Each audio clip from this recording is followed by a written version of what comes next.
নমস্কাৰ বন্ধু বান্ধৱীসকল, মোৰ অন্য এটা ভিডিঅ'লৈ আপোনালোক সকলোকে স্বাগতম জনাইছোঁ। হয় বান্ধৱীসকল, আপোনালোকে নিশ্চয় স্বাভিমান ধাৰাবাহিকখন চাই। আজিখনত আপোনালোকে দেখা হ'ব অনিৰুদ্ধৰ আৰাধ্যাৰ প্ৰতি প্ৰেম ভাৱ জাগি উঠিব।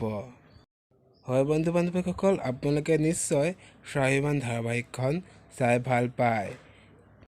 তেন্তে আজিৰ খণ্ডটোত কি হ'ব আপোনালোকে চাব নিবিচাৰে জানো? তেন্তে আহক আমি একেলগে আজি খণ্ডটো অলপ উপভোগ কৰোঁ। এতিয়া এখন ঘৰত গিৰিয়েকে পাকঘৰত সোমাই কাম কৰিব আৰু ঘৈণীয়েকে অফিচত কৰিব। সেই যে সৰুতে ওলট পালট কবিতাটো পঢ়িছিলোঁ, তেনেকুৱা হ'বলৈ গৈ আছে আৰু। অৱশ্যে আমাৰ অনিৰুদ্ধো উপায় নাই আৰু, তাৰতো আৰু চাকৰি বাকৰি নাই। ঘৈণীয়েকৰ ইনকামতে ঘৰখন চলিব লাগে, গতিকে তাই যি কয় সি তাকেই শুনিব আৰু।